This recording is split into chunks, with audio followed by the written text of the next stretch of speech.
Assalamualaikum warahmatullahi wabarakatuh dan salam sejahtera kami ucapkan kepada Prof. Dr. Muhammad Izzaham dan rakan-rakan sekelas yang lain. Perkenalkan, saya Siti Hafizah binti Suaidi bersama-sama dengan ahli kumpulan yang lain, Iliadli Francis Medan. Kami berdua akan membentangkan tentang projek plan perancangan kami yang kami gelar sebagai Pro Sepalus, Program Seronok Sejarah Pasti Lulus. Sebelum kami pergi dengan lebih lanjut, ingin kami bawakan tentang sinopsis program agar kita tahu tentang perjalanan program yang akan dilaksanakan nanti.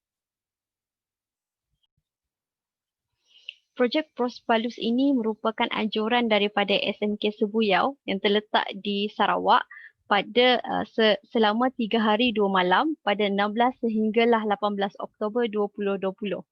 Okay, sasaran pelajar untuk program ini adalah seramai 75 orang pelajar yang terdiri daripada 53 orang pelajar lelaki dan 22 orang pelajar perempuan yang memperolehi grade F untuk mata pelajaran sejarah AR3 2020.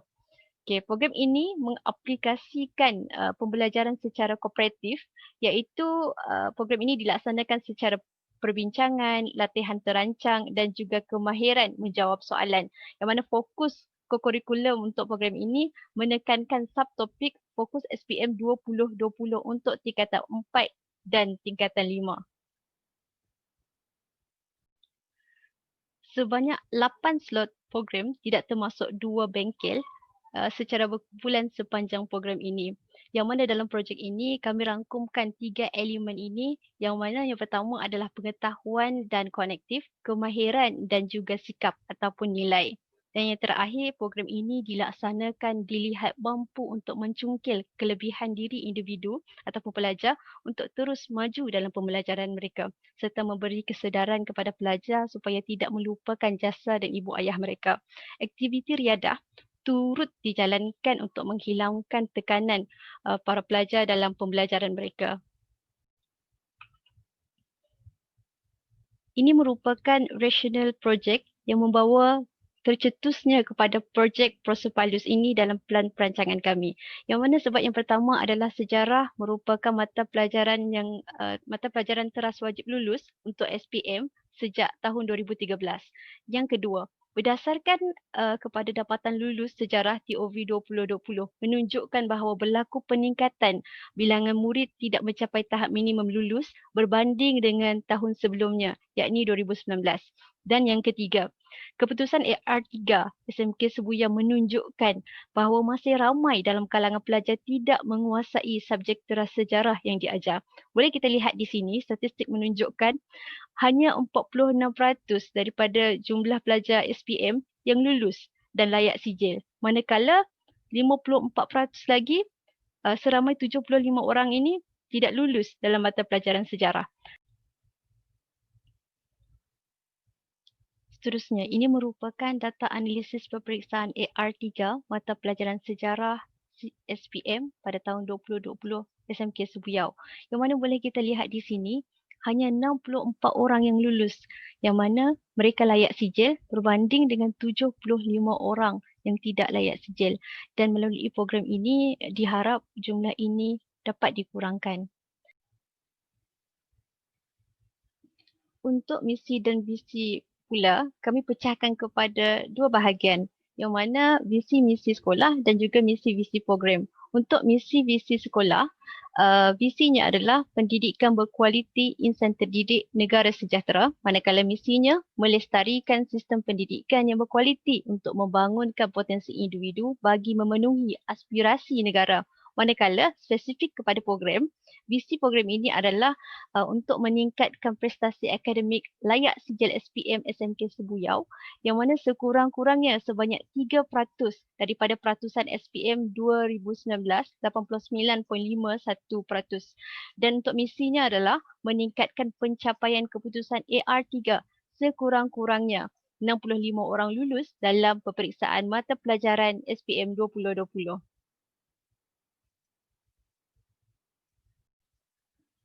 Okay, ini merupakan maklumat program yang mana melalui program ini diharap dapat meningkatkan lagi jumlah calon SPM yang mendapat layak sijil pada tahun 2020 Selain itu, sekolah dapat mencapai KPI SPM 2020 iaitu mencapai sekurang-kurangnya peningkatan sebanyak 3% berbanding dengan keputusan SPM sebelumnya 2019.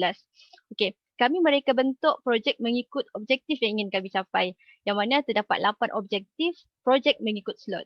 Yang pertama adalah ceramah, motivasi dan permainan minda. Objektif yang ingin dicapai dalam program ini adalah untuk meningkatkan kesedaran dan keyakinan pelajar dan bermotivasi untuk lulus dalam subjek sejarah dengan membuat 3 aktiviti permainan minda dengan berjaya. Yang kedua, slot teknik menjawab soalan sejarah kertas 1. Objektifnya adalah memastikan pelajar dapat belajar mengenai topik yang paling lemah untuk mengukuhkan lagi kefahaman mereka dalam kertas 1 sejarah dengan menjawab 20 soalan daripada 25 soalan objektif aneka pilihan dengan betul dalam tempoh 40 minit yang ditetapkan. Okey. Terdapat beberapa faktor permasalahan pelajar terhadap subjek sejarah. Yang mana yang pertama adalah pelajar tidak minat untuk membaca dan tidak minat untuk ingin tahu. Yang kedua adalah cara menghafal tanpa memahami konsep dan kronologi peristiwa yang berlaku. Yang ketiga, sikap pelajar tidak suka bertanya untuk faham. Dan yang terakhir, terikat dengan ayat dalam buku teks. Terdapat 2 teori ataupun model perancangan yang dikenal pasti yang berkaitan dengan program Prosperous ini. Yang mana yang pertama adalah teori pemprosesan maklumat geni dan yang kedua adalah teori pembelajaran konstruktivisme. Yang mana yang pertama, boleh kita lihat dekat sini, guru perlu menekankan sistem pembelajaran yang seharusnya bermula daripada yang mudah kepada yang rumit. Yang kedua, proses pengajaran dan pembelajaran mestilah turut menurut hierarki kemahiran kecergasan. Dan yang ketiga adalah proses pengajaran dan pembelajaran mestilah dilakukan secara berulang-ulang untuk memudahkan pelajar mudah mengingat. Manakala teori yang kedua pula, yang pertama, guru menggunakan strategi pengajaran yang memusatkan murid. Yang kedua, murid digalakkan belajar secara pembelajaran kooperatif. Dan yang ketiga, murid melibatkan diri sepenuhnya pengajaran dan pembelajaran dan memperolehi pengetahuan hasil daripada pembelajaran yang aktif. Okay, ini merupakan teori pemprosesan maklumat geni yang mana terdapat 8 fasa, yang mana fasa pertama adalah fasa motivasi. Fasa ini merangkumi untuk memotivasi dan memupuk minat membaca para pelajar. Yang kedua adalah fasa kefahaman melalui pemerhatian yang mana memulakan pengajaran dengan set induksi yang dapat menarik perhatian pelajar. Yang ketiga, penyimpanan yang mana dalam proses penyimpanan ini membina peta minda untuk memudahkan pelajar ingat isi-isi penting. Fasa yang keempat, penahanan, keupayaan untuk menerima dan menyimpan maklumat dengan sistematik. Fasa kelima, mengingat kembali. Yang mana dalam fasa ini, guru-guru boleh menyediakan aktiviti yang berkaitan dengan pembelajaran yang lepas. Fasa keenam, generalisasi, merangsang ingatan para pelajar dengan tajuk-tajuk yang dipelajari dan kaitkan dengan tajuk yang akan diajar. Fasa ketujuh, prestasi dan gerak balas, yang mana ianya merangkumi membuat sesi soal jawab dengan pelajar secara lisan. Dan yang terakhir adalah fasa ke-8, peneguhan maklum balas yang merangkumi guru-guru ataupun pengajar yang memberi pujian kepada para pelajar yang dapat menjawab soalan dengan tepat. Seterusnya, ini merupakan teori pembelajaran konstruktivisme yang mana ia merangkumi 4 fasa, yang mana fasa pertama adalah pembinaan ilmu pengetahuan kendiri. Yang mana melalui fasa ini, pelajar membina pengetahuan dengan pengalaman yang sedia ada.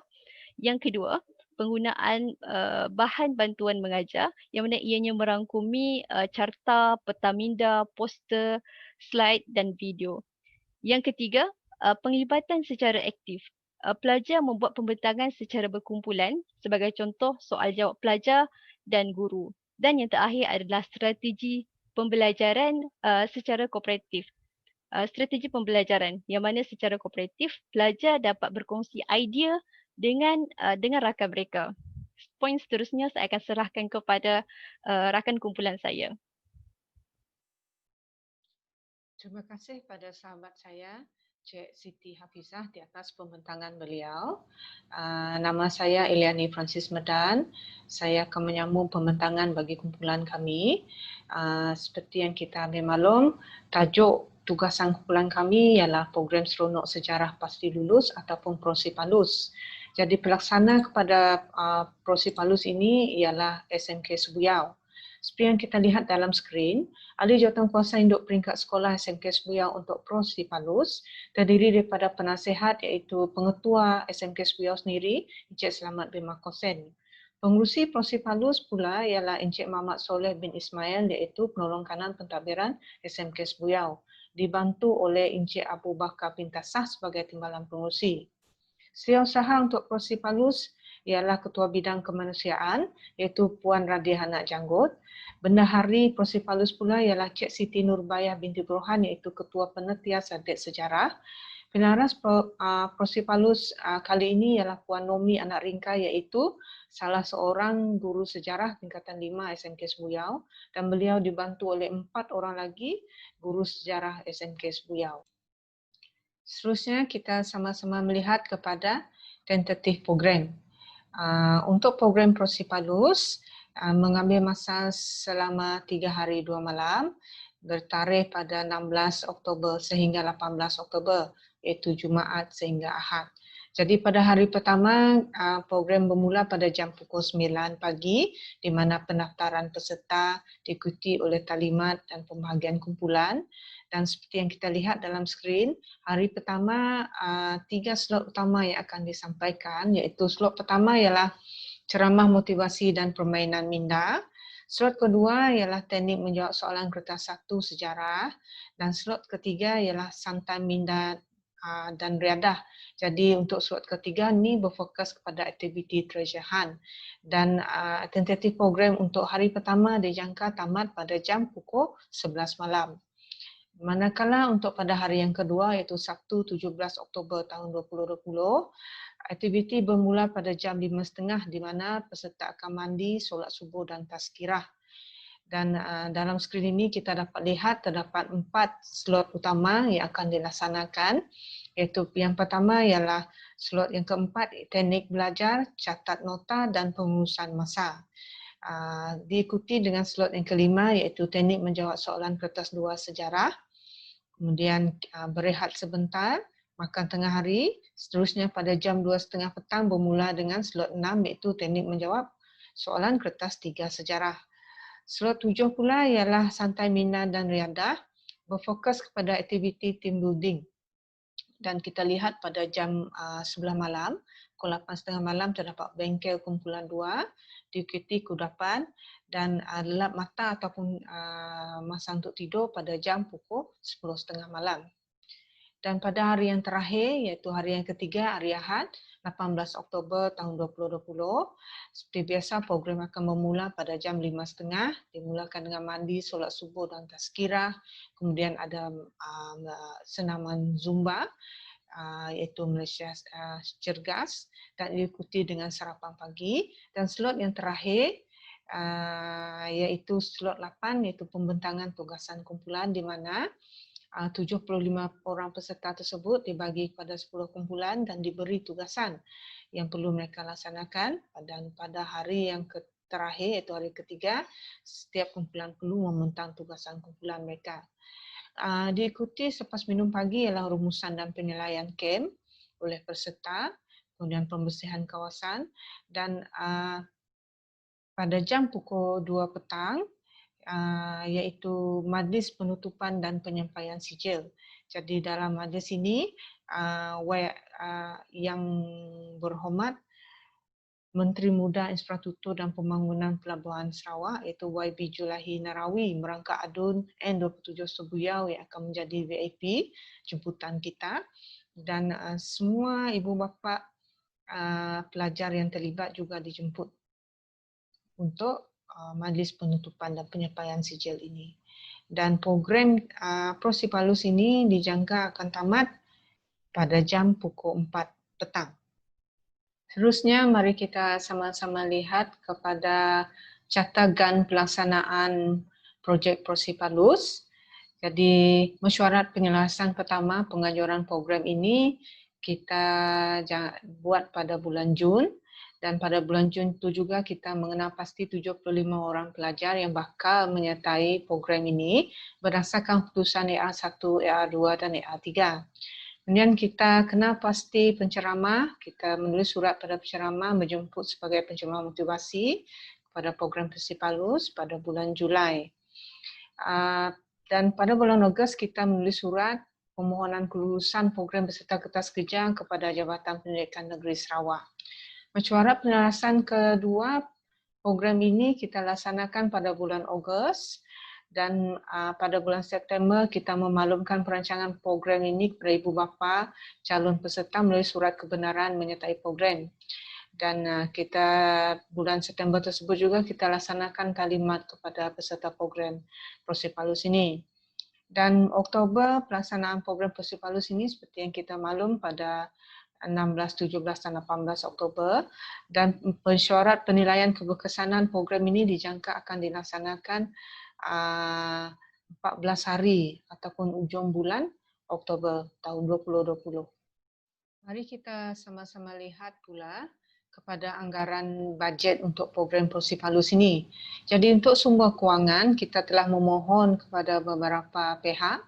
Okay, yang pertama kita memohon sumbangan daripada Menteri Muda Infrastruktur dan Pembangunan Pelabuhan Sarawak, YB Julaihi Narawi, merangkap adun N27 Subuyau sebanyak RM7,420, di mana ini untuk pembiayaan makan minum peserta Persipalus.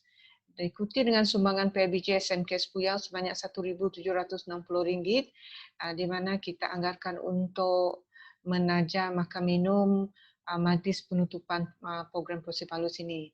Kita juga mengenakan yuran peserta sebanyak RM6 kepada setiap peserta dengan menggunakan peruntukan PCG mata pelajaran sejarah sebanyak RM450, dan seterusnya kita memohon sumbangan amdunai dan daripada orang persendirian sebanyak RM1,940 khas untuk membeli air mineral sepanjang 3 hari 2 malam tersebut. Dan ini ialah perbelanjaan, anggaran perbelanjaan kita sepanjang 3 hari dari makan minum mesyuarat, alat tulis, cenderahati, makan minum peserta, urus setia, dan makan minum majlis penutupan Persipalus tersebut. Jadi anggarannya sama seperti sumbangan yang kita mohon, iaitu sebanyak RM11,570. Seterusnya, mari kita sama-sama melihat kepada analisis SWOT keperluan projek Persipalus. Jadi program Persipalus ini dilaksanakan selepas melalui proses analisis SWOT. Jadi kita mulakan dengan strength. Untuk kekuatan dalam keperluan projek ini ialah pihak PBG sekolah sangat proaktif dalam menyokong program yang dirancang. Yang kedua, semua pelajar memperolehi pinjaman buku teks sejarah, dan di sekolah ini mempunyai guru kanan berpengalaman sebagai sumber rujukan guru-guru lain. Kelemahannya pula ataupun weaknesses, yang pertama kurangnya kebolehpercayaan terhadap program ini di kalangan guru. Yang kedua, pelajar yang kurang kesedaran tentang kepentingan akademik untuk masa depan, dan terdapat isu ketidakhadiran dan penting sekolah ataupun kerap tidak hadir ke sekolah. Okay. Cabaran untuk program ini, challenges ialah ibu bapa kurang memotivasikan anak-anak ke arah kecemerlangan akademik, dan terdapat masalah disiplin pelajar yang akan menjadi gangguan semasa proses pengajaran dan pembelajaran. Manakala opportunities, peluang untuk program ini ialah program ini mendapat sokongan daripada pihak pentadbir, peruntukan yang mencukupi untuk mengadakan program ini, dan kerjasama yang erat di antara panitia dan jawatankuasa. Sekarang saya ingin membawa kita melihat kepada 9 penjelasan aktiviti projek mengikut elemen perancangan. Jadi kita bermula daripada yang pertama, kita sama-sama melihat pada skrin, iaitu misi dan wawasan organisasi. Untuk SMK Sepuyau, misi dan wawasan sekolah tersebut adalah sama seperti misi wawasan Kementerian Pendidikan Malaysia, iaitu pendidikan berkualiti insan terdidik, negara sejahtera. Rasional perancangan program ini ialah berdasarkan keputusan AR3 SMK Sebuyau yang menunjukkan ramai lagi pelajar yang belum menguasai subjek teras sejarah yang diajar, iaitu seramai 75 orang masih gagal dan 53 tersebut pelajar lelaki, 22 pula ialah pelajar perempuan. Dan yang ketiga ialah penentuan matlamat. Jadi penentuan matlamat ini kita berharap program ini dapat membantu meningkatkan jumlah calon SPM SMK Sebuyau yang mendapat layak sijil dalam peperiksaan SPM 2020 yang akan datang. Yang keempat pula ialah pengenalpastian strategi pelaksanaan. Jadi program Prosipalus ini dilaksanakan selepas melalui proses analisis work yang saya telah tunjukkan pada slide sebelum ni tadi. Dan yang kelima pula ialah penilaian tindakan-tindakan. Terdapat beberapa soalan yang diajukan untuk membuat penilaian tindakan-tindakan, iaitu yang pertama, adakah pelajar boleh mencapai objektif program yang telah ditetapkan? Yang kedua, adakah peruntukan mencukupi untuk melaksanakan program ini? Dan yang ketiga, adakah program ini boleh dijalankan secara berterusan pada masa yang akan datang? Kita lihat yang perkara yang keenam, penjelasan yang keenam ialah pemilihan tindakan. Jadi penyelaras program telah memilih Prosipalus ini sebagai satu platform mengurangkan masalah minat ataupun kurang minat terhadap mata pelajaran sejarah di atas galakan motivasi intrinsik dan ekstrinsik. Dan yang ketujuh ialah pengumbalan rancangan. Program ini dilaksanakan selama 3 hari 2 malam. Jadi pemilihan tempat adalah menggunakan mama komputer kerana terdapat sistem audio yang sesuai dan mempunyai skrin yang sesuai untuk program, dan mama komputer sekolah ini adalah satu-satu tempat yang mempunyai penghawa dingin dan tertutup. Maksudnya lebih selesa untuk peserta-peserta kita. Yang ke-8 pula ialah pengawalan proses dan penempatan piawai. Jadi semasa program dijalankan, guru disiplin dan guru kaunseling akan menjadi pemantau kepada pelajar-pelajar ataupun peserta-peserta kita ini. Jadi guru disiplin akan mengawal serta mengambil tindakan sekiranya terdapat pelajar yang tidak mengikut tentatif program. Jadi ini untuk mengawal piawaian program kita. Dan yang ke-9 ialah perancangan semula yang terakhir. Penambahbaikan kepada program akan dibincangkan sekiranya objektif utama program ini tidak dapat dicapai. Dan tindakan pembotolan akan dilakukan serta-merta sekiranya terdapat masalah yang ringan, manakala masalah yang serius iaitu pelajar yang tidak hadir program akan melalui proses perancangan semula. Baiklah, mari kita sama-sama melihat kepada penjelasan aktiviti projek mengikut proses perancangan. Jadi seperti yang maklum, terdapat 6 proses perancangan dan yang pertama ialah pra-perancangan. Dalam pra-perancangan, peran kami menentukan masalah dan keperluan melalui data analisis peperiksaan mata pelajaran sejarah AR3 di mana menunjukkan 75 orang pelajar gagal dalam mata pelajaran sejarah. Jadi program ini merupakan program bagi membantu calon SPM 2020 yang berpotensi supaya mereka layak mendapat sijil SPM pada tahun 2020. Yang kedua pula, proses yang kedua ialah hala tuju organisasi. Jadi, pelan kami mengenal pasti objektif program. Jadi hasil daripada masalah yang dikenal pasti, penyelaras program ingin membantu pelajar untuk lulus subjek sejarah sekaligus meningkatkan peratusan layak sijil SPM. Jadi dalam program ini terdapat 8 objektif yang telah ditetapkan mengikut slot program di dalam tentatif program. Okay. Yang ketiga pula ialah analisis persekitaran.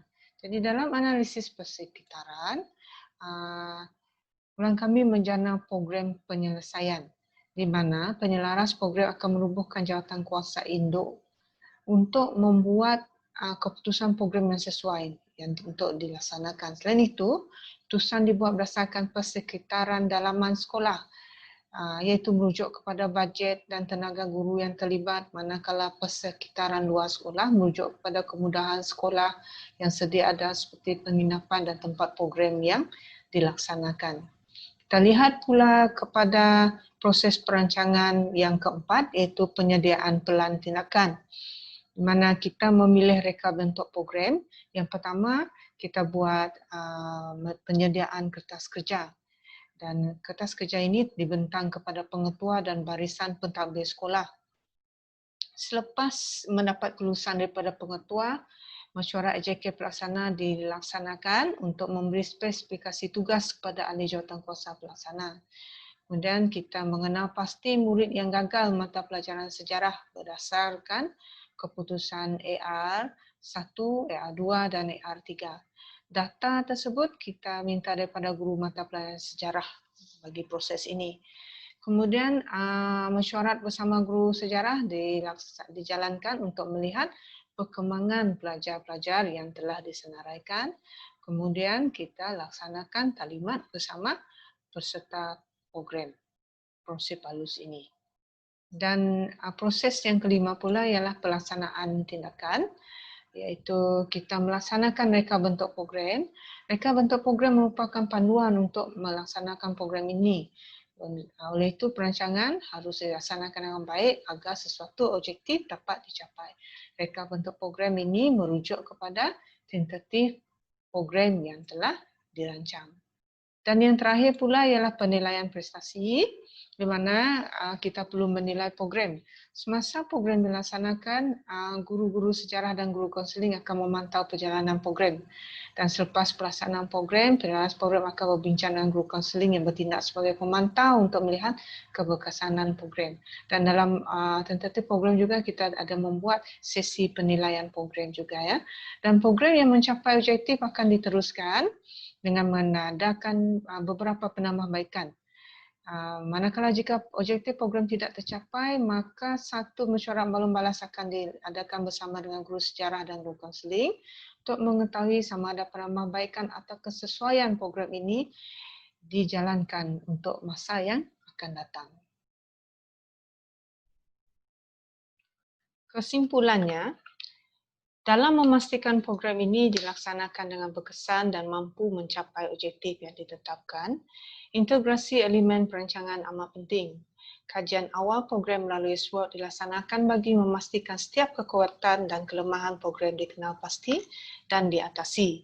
Diharap program seperti ini mampu memberi impak yang menyeluruh dan berterusan bagi mengatasi masalah gagal dalam mata pelajaran sejarah.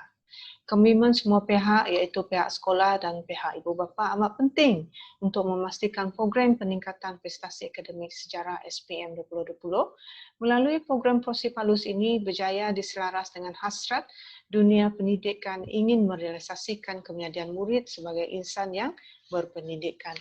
Kelulusan serta peruntukan bagi menjayakan program ini diharap dapat membantu dalam meningkatkan prestasi mata pelajaran sejarah, di samping menambah bilangan layak sijil bagi calon SPM 2020.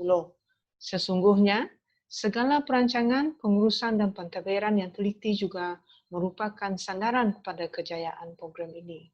Sekian saja pembentangan daripada kumpulan kami. Terima kasih kerana mendengar.